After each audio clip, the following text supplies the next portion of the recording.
Amin, merupakan pujian yang penuh dengan berkat.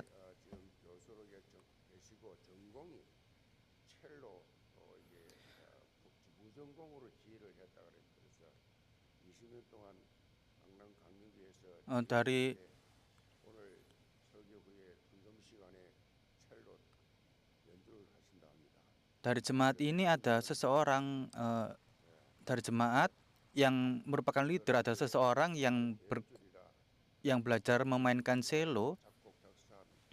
Dan nanti pada saat pujian khusus, saat persembahan, beliau akan naik ke panggung dan memainkan cello.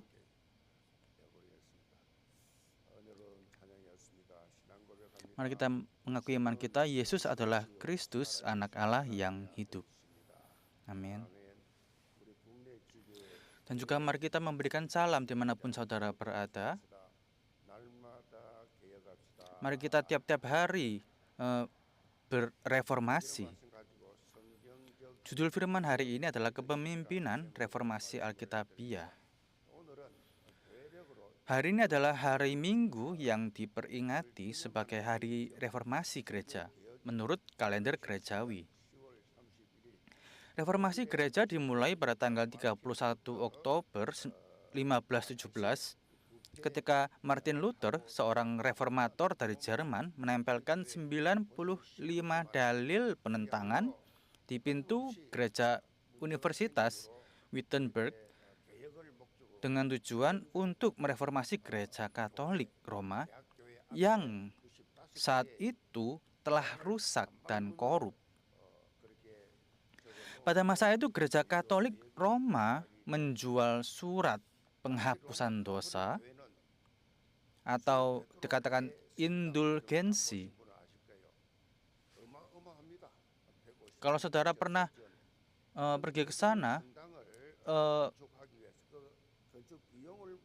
gereja Katolik itu sangat besar. Dan mereka menjual surat penghapusan dosa atau biasa disebut indulgensi. Kalau saudara memiliki surat ini, berarti dosa saudara bisa dihapuskan, dan mereka menjual surat ini. Dan Martin Luther mengatakan ini tidak benar.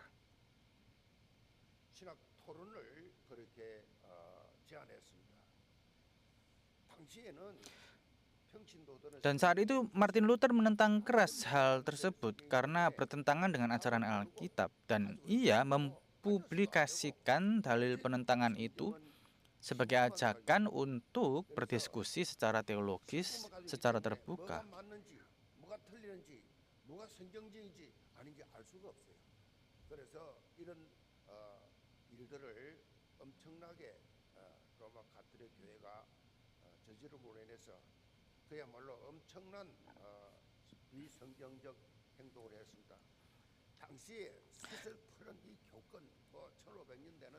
Dan tindakan Luther Martin yang berani menentang otoritas gereja yang begitu kuat pada masa itu telah memicu terjadinya reformasi gereja.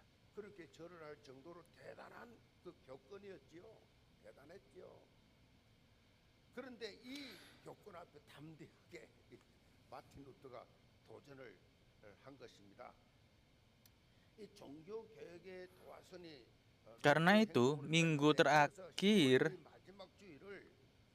di bulan Oktober diperingati sebagai Hari Reformasi Gereja. Peringatan berarti mengingat kembali makna dari peristiwa tersebut. Jadi, hari ini adalah saat bagi kita untuk mengingat kembali makna dari menanamkan dalam hati semangat yang dimiliki para reformator. Salah satu moto penting yang dikemukakan para reformator dalam bahasa Latin adalah ad fontes, yang berarti kembali ke sumber atau kembali ke inti. Dengan kata lain, bukan kembali pada humanisme, bukan pula kepada kekuasaan gereja, tetapi melainkan kembali kepada inti rohani yang diajarkan oleh Alkitab. Itulah inti dari semangat reformasi gereja. Dan dari sinilah muncul 5 prinsip sola. Sola scriptura, hanya Alkitab. Sola gratia, hanya oleh kasih karunia. Sola fide, hanya oleh iman. Solus Christus, hanya Kristus. Dan soli Deo gloria, hanya bagi kemuliaan Allah. Kelima prinsip sola ini adalah cara hidup yang sesuai dengan Alkitab. Karena itu kita juga sekarang sedang menggerakkan gerakan yang menjadi saksi dari kehidupan hanya ini. Dan untuk itu, hal yang penting seperti judul firman hari ini adalah agar setiap kita memiliki kepemimpinan yang berdasarkan Alkitab, yaitu kepemimpinan reformasi yang Alkitabiah. Mungkin kata reformasi dan kepemimpinan terdengar berat bagi sebagian orang. Tetapi kita harus menyingkirkan pemikiran yang seperti itu.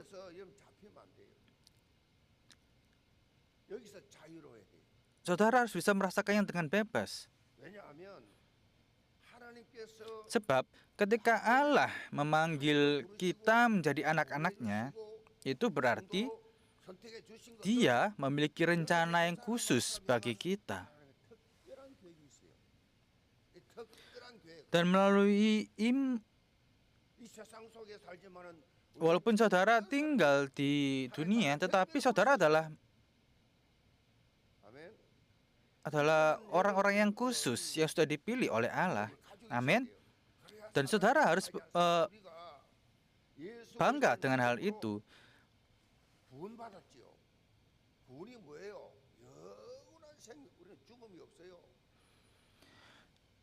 Namun Allah tidak langsung membawa kita ke surga, melainkan membiarkan kita tetap hidup di dunia ini.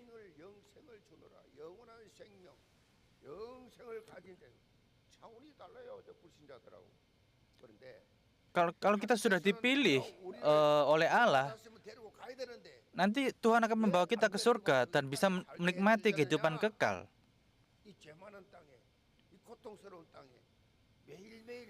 Lalu kenapa kok Allah membiarkan kita berada di dunia ini? Alasannya adalah karena Allah ingin belajar menjadi pemimpin rohani di dunia ini, agar kita bisa mengubah dunia, agar kita dapat mengubah dunia. Itulah yang disebut dengan kepemimpinan reformasi yang Alkitabiah. Amin. Jika menjelaskan kepemimpinan reformasi berdasarkan perkataan Yesus dalam Matius pasal 5, itu berarti menjalankan peran sebagai garam dan terang dunia. Yesus berkata, "Demikianlah hendaknya terangmu bercahaya di depan orang, supaya mereka melihat perbuatanmu yang baik dan memuliakan Bapamu yang di sorga. Demikian juga ketika saudara menjalankan peran sebagai terang dan garam secara nyata di tempat kehidupan saudara masing-masing, dan memuliakan Allah melalui hidup saudara, itulah yang disebut kepemimpinan reformasi yang Alkitabiah."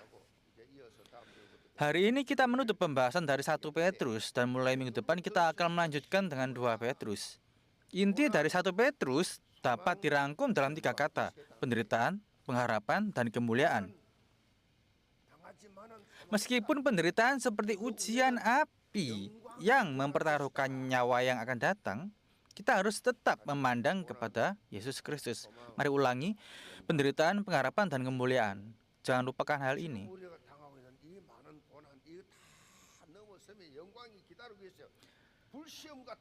Meskipun penderitaan seperti ujian api yang mempertaruhkan nyawa yang akan datang, kita harus tetap memandang kepada Yesus Kristus, sumber pengharapan yang hidup.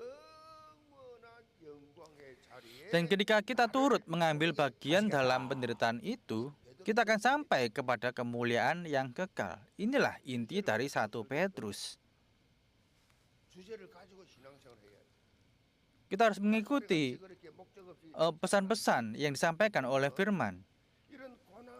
Dan firman hari ini menjelaskan bagaimana seorang pemimpin gereja dapat menunjukkan kepemimpinan reformasi yang alkitabiah di tengah masa penderitaan, agar gereja dapat berdiri teguh dan memancarkan pengaruh rohani.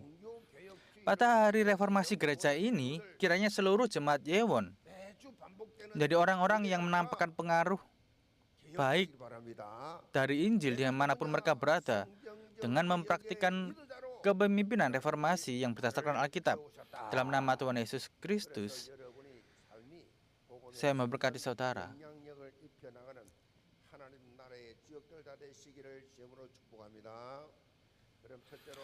Pokok bahasan yang pertama, yaitu Gembala Kawanan Domba. Ayat yang 1, aku menasihatkan para penatua di antara kamu sebagai teman penatua dan saksi penderitaan Kristus, yang juga akan mendapat bagian dalam kemuliaan yang akan dinyatakan kelak. Melalui bagian ini, Petrus memberikan nasihat khusus tentang sikap dan kesadaran rohani yang harus dimiliki oleh para pemimpin gereja di masa penganiayaan yang berat.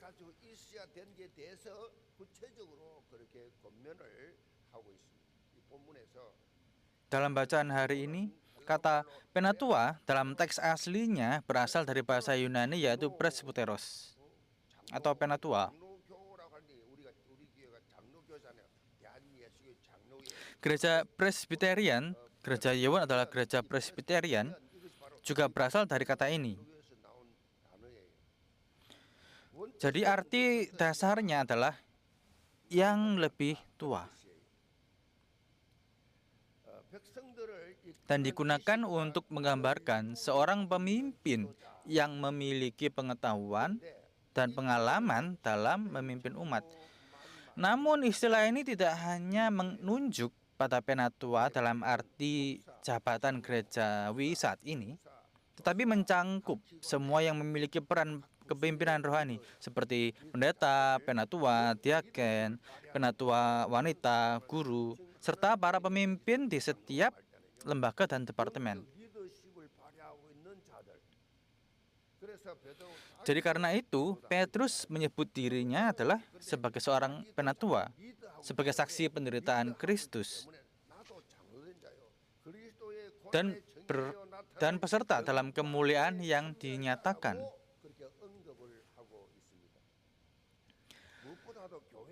Dan yang terutama adalah seorang pemimpin gereja harus menjadi saksi dari penderitaan Kristus. Apa artinya? Artinya, hidupnya harus sudah memiliki kesimpulan di dalam Yesus Kristus. Apapun penganiayaan dan godaan yang datang, ia tidak boleh goyah, tetapi harus berdiri teguh di atas batu karang, yaitu Yesus Kristus. Ia harus menjalani hidup yang penuh pengharapan, yang sungguh-sungguh menikmati kehidupan kekal yang diberikan melalui penebusan dan kebangkitan Yesus Kristus. Dan ia harus berdiri sebagai saksi atas hal itu, hidup untuk Tuhan dan mati pun untuk Tuhan. Amin. Hidup hanya untuk Tuhan, menjadi saksinya Tuhan. Saudara harus bisa hidup seperti itu, karena itu berbeda. Orang yang tidak memiliki pemikiran yang seperti itu, hanya untuk firman, hanya untuk Tuhan.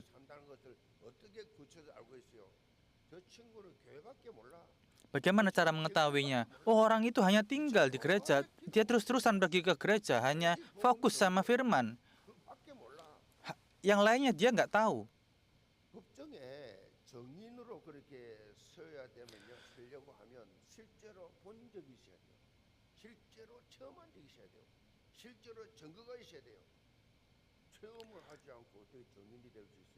Sebagai seorang saksi, orang itu harus memiliki memiliki sendiri pengalaman peristiwa itu. Dan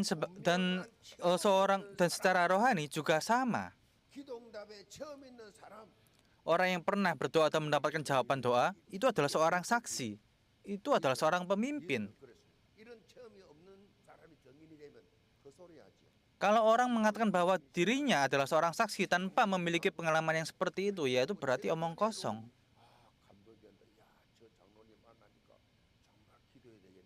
Kalau bertemu dengan orang-orang yang seperti itu, saudara pasti ingin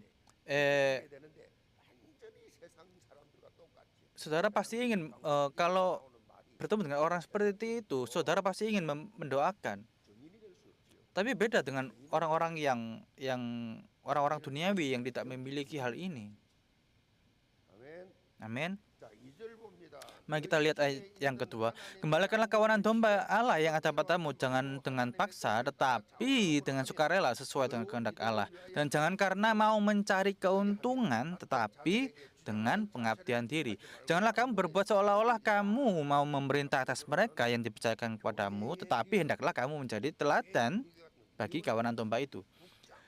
Petrus menegaskan bahwa pemimpin gereja tidak memimpin kawanan dengan paksaan, tetapi melalui teladan.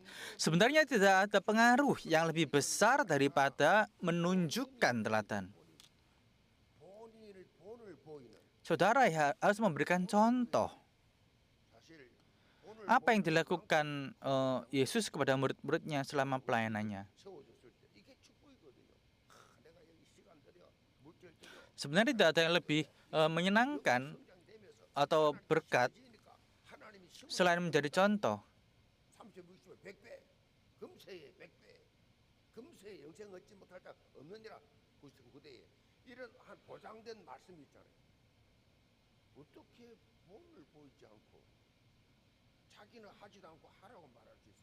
Bagaimana mungkin kalau kita tidak memberikan contoh dan menyuruh seseorang atau bawahan kita secara jabatan untuk melakukan hal yang kita inginkan? Tidak bisa. Apakah mungkin ada kebangkitan rohani?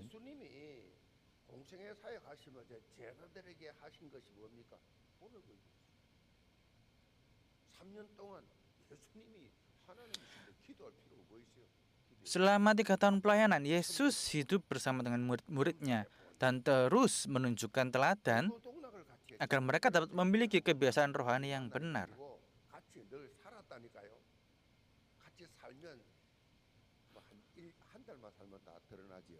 Kalau hidup bersama hanya perlu satu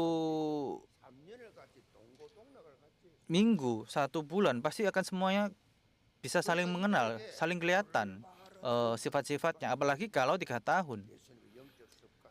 Jadi para murid pasti akan bisa melihat kebiasaan rohani dari Yesus. Dan juga Petrus menyampaikan hal-hal yang ia pahami melalui Yesus.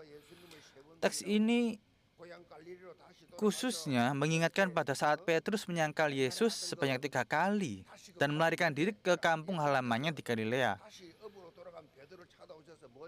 Dan Yesus yang bangkit datang kepada Petrus yang kembali menjadi nelayan, menyembuhkannya, memulihkannya, dan memberikan tugas kepadanya. Apa yang dikatakan Yesus pada Petrus saat itu?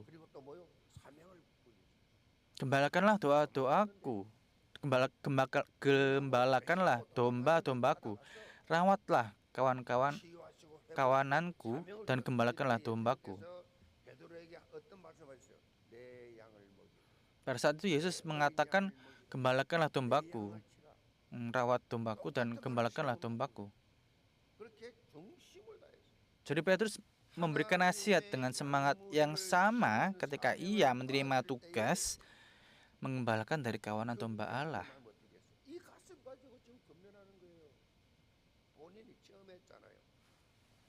Dan Petrus menyampaikan hal itu karena Petrus sendiri sudah merasakannya. Dengan kepemimpinan sebagai teladan bagi kawanan domba, terutama dengan melayani bukan dengan terpaksa, tetapi dengan hati yang rela. Relawan di sini adalah berarti semangat yang tulus.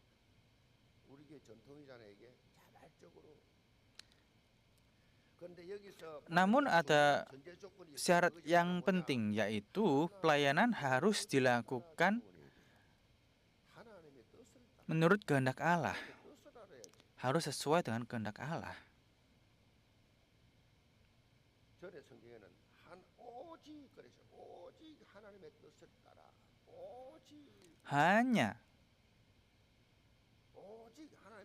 Hanya menurut kehendak Allah.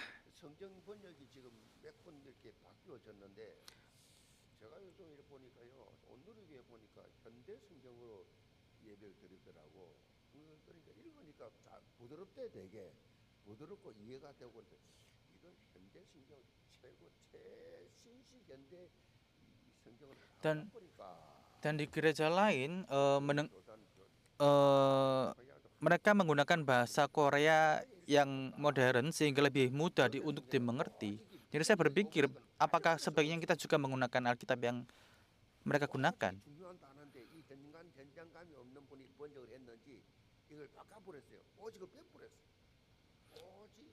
Tetapi kata hanya itu dihilangkan. Jadi yang paling penting dalam melakukan pelayanan adalah bagaimana kita mengarahkan. Harus mengikuti arahan dari Alkitab. Amin. Jadi dengan lain, kalau tidak sesuai dengan kehendak Allah,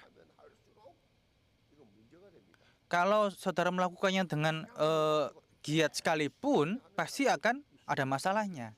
Dan masalah itu akan semakin parah. Walaupun saudara berpikir bahwa saudara benar, saudara tetap mengikuti arahan dari gereja yang sudah diarahkan oleh Tuhan. Harus satu arus, satu arah.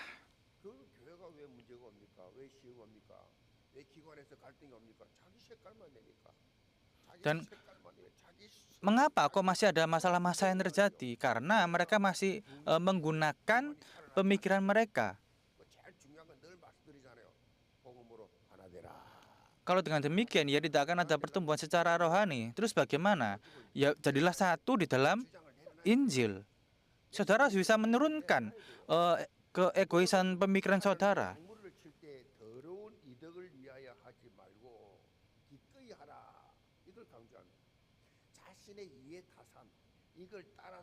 Petrus menegaskan bahwa ketika menggembalakan kawanan domba Allah, hal itu harus dilakukan dengan sukarela, bukan untuk keuntungan pribadi.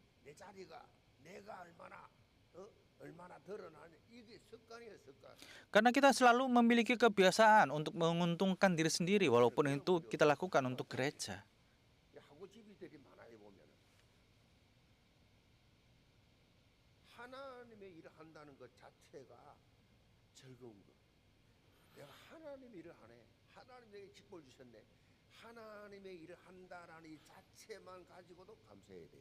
Kalau saudara percaya bahwa Tuhanlah yang melakukan pelayanan melalui saudara, saudara harus bisa percaya, dan sehingga saudara bisa melakukan pelayanan dengan sukacita.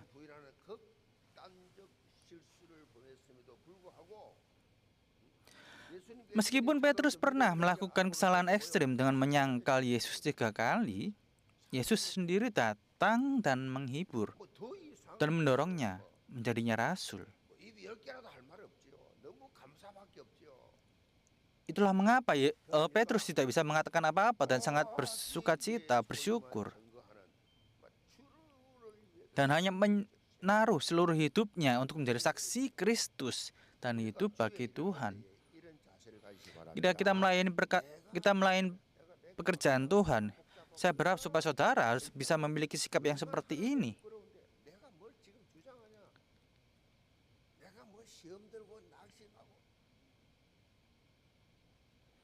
Saudara tidak perlu terjatuh karena batu sandungan yang tidak penting.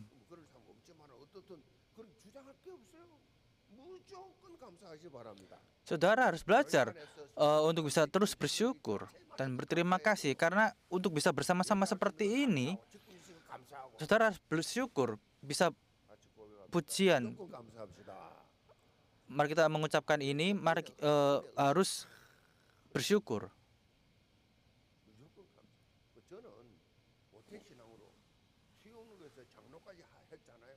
Dan saya karena lahir secara di keluarga Kristen, dan saya ketika tumbuh di gereja lain,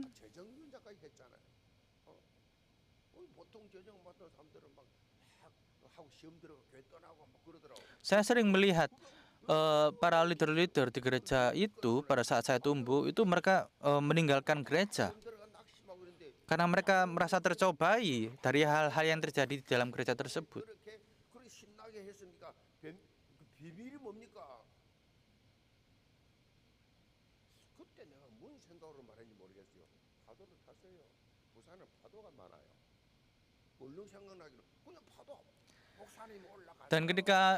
Dan ketika saya tumbuh dan akhirnya ada seseorang yang menanyai, Pak Pendeta, bagaimana Anda bisa begitu menikmati pelayanan Anda?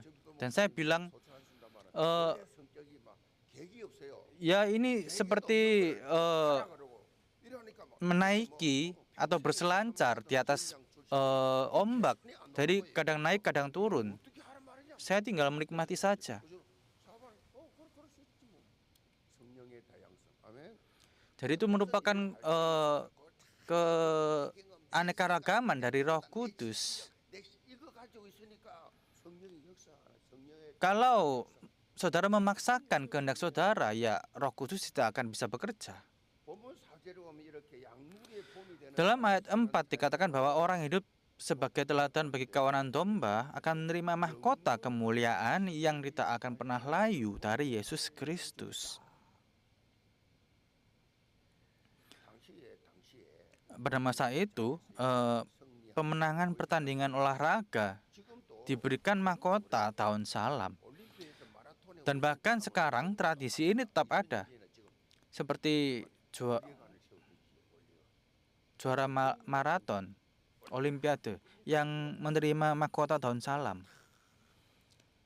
Kalau sekarang mendapatkan mahkota dan juga medali. Tetapi kebanggaan dan kebahagiaan itu bisa hilang nantinya. Karena itu merupakan dari daun saja.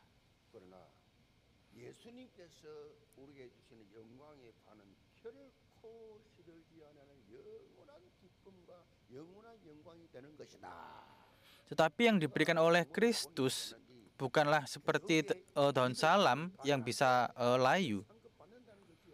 Tetapi kita akan menerima mahkota yang abadi.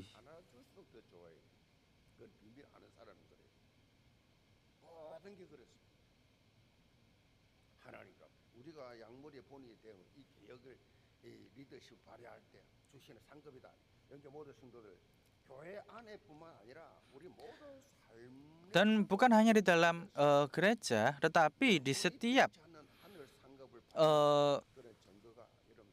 kehidupan kita, supaya saudara bisa melakukannya seperti itu. Pokok bahasan yang kedua adalah kepemimpinan yang rendah hati.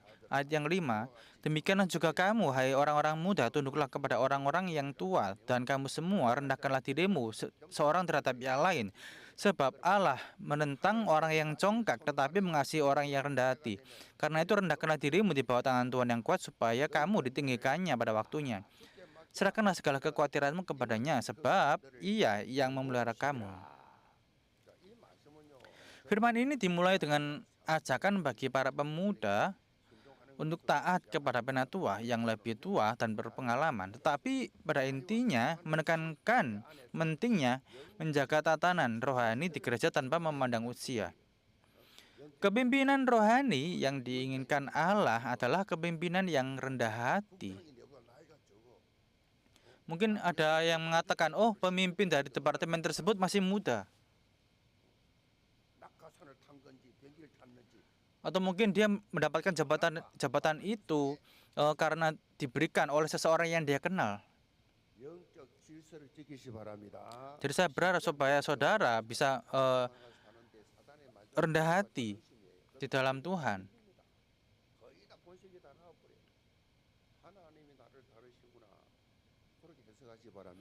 Dan supaya saudara bisa mengartikannya, oh Tuhan memilih orang itu atau memilih saya untuk berada di suatu posisi.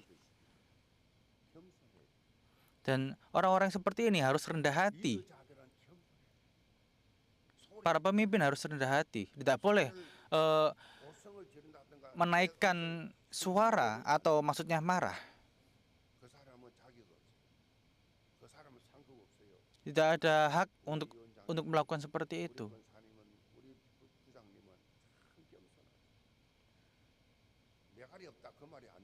Bukan berarti tidak bisa marah,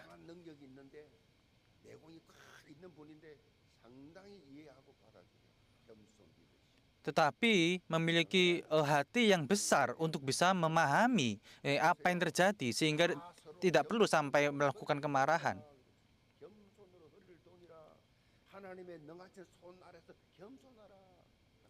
Rendah hati di bawah tangan yang kuat. Mengapa kerendahan hati harus menjadi dasar kepemimpinan?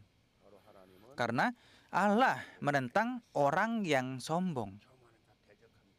Allah tidak suka orang yang sombong, tetapi memberikan kasih karunia kepada yang rendah hati. Kalau saudara ingin mendapatkan kasih karunia, saudara harus menjadi orang yang rendah hati. Menjadi sombong itu sangat mudah. Seringkali kita tidak sadar kalau kita sedang sombong.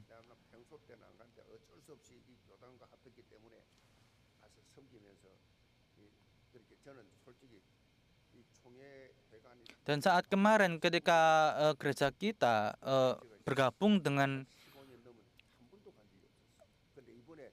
gereja-gereja yang organisasi gereja yang lain, dan saya ketika dipilih untuk ikut hadir, dan saya sangat sumpek sebenarnya.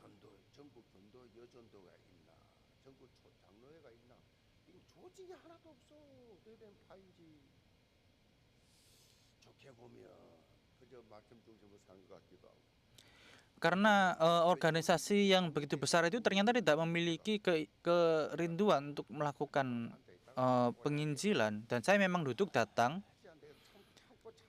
karena saya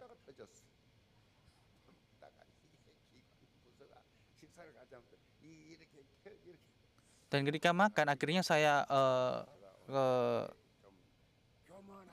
secara salah mengucapkan hal tersebut.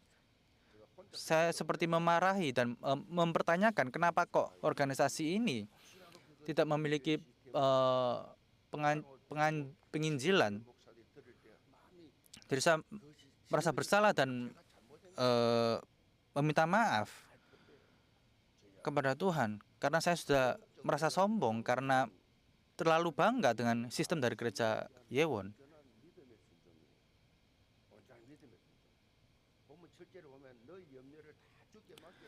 Di ayat yang ke-7 dikatakan, serahkanlah segala kekhawatiran kepadanya sebab ia yang memelihara kamu. Ayat ini secara konteks berkaitan dengan kerendahan hati pada ayat yang sebelumnya. Menyerahkan kekhawatiran kepada Tuhan adalah hidup dalam kerendahan hati yang sejati. Kata kekhawatiran itu sebenarnya sering muncul, yang sesungguhnya berarti membagi pikiran.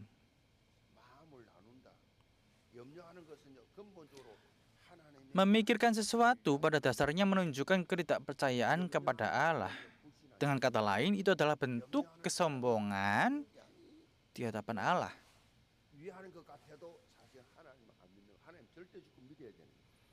Padahal saudara harus turut kemutlakan Allah. Karena kekhawatiran itu sebenarnya adalah kesombongan di hadapan Allah. Walaupun saudara mungkin percaya segala sesuatu pasti Tuhan yang lakukan, tetapi kalau saudara khawatir sebenarnya ya itu artinya saudara tidak percaya sepenuhnya. Petrus mengatakan agar kita menyerahkan semua kekhawatiran kepada Tuhan. Kata menyerahkan dalam bahasa Yunani adalah epiripsantes yang berarti melemparkan. Sama seperti ketika kita mendaki gunung dengan rasel yang berat, lalu meletakkannya dengan keras di tanah. Betapa lega rasanya. Dan itu ketika kita lemparkan dengan keras ke tanah, pasti akan berbunyi dung, sehingga itu akan merasa sangat lega. Mari kita menyerahkan segala kekhawatiran kita kepada Tuhan. Orang yang sungguh percaya dan mengandalkan Allah akan merasakan kebebasan sejati dari kekhawatiran. Sebenarnya jika pekerjaan Tuhan diliputi kekhawatiran, ya kita tidak akan bisa maju selangkah pun.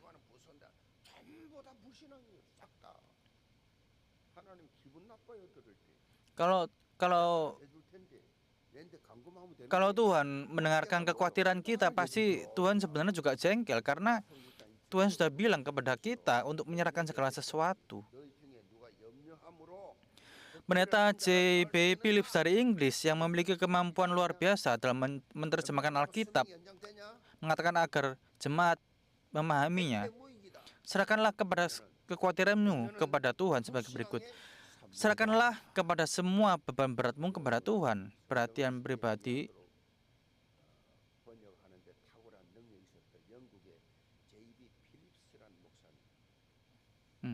Pendeta J.B. Phillips dari Inggris memiliki kemampuan luar biasa dalam menerjemahkan Alkitab agar jemaat mudah memahaminya. Serahkanlah segala kekhawatiranmu kepada Tuhan sebagai berikut. Serahkanlah semua beban beratmu kepada Tuhan. Perhatikan pribadi Tuhan bukan pada bebannya, tetapi pada dirimu sendiri.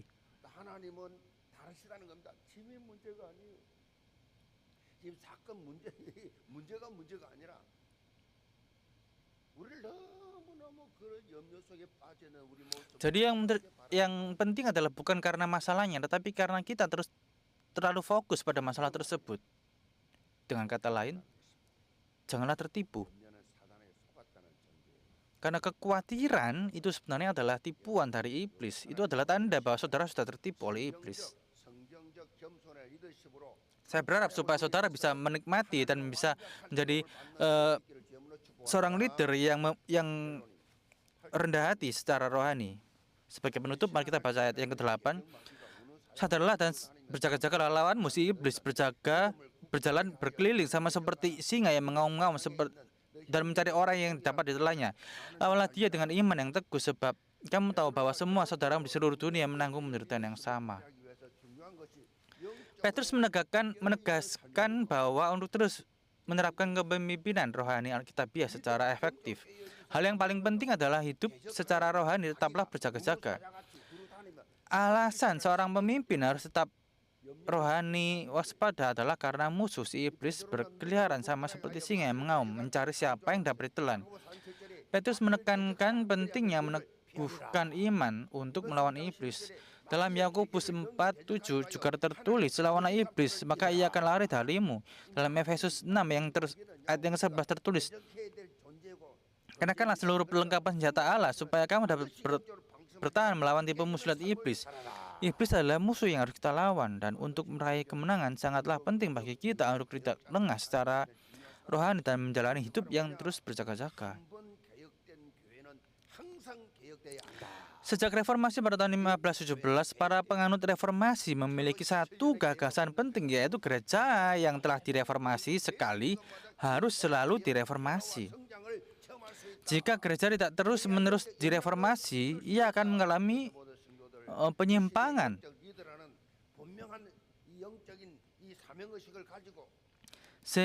Ketika hidup secara rohani dan berjaga-jaga menjalani kehidupan yang direformasi, seorang akan mengalami perubahan dan pertumbuhan. Mari kita berdoa. Tuhan, kami mengucapkan syukur karena firman ini kami belajar untuk bisa terus direformasi, dan biar Engkau yang mau tuntun terus supaya kami bisa sadar tiap-tiap harinya, supaya kami juga tidak sombong, dan supaya kami tidak khawatir, dan tiap-tiap hari supaya kami bisa mereformasi secara rohani. Hanya dalam nama Tuhan Yesus Kristus kami sudah berdoa, amin.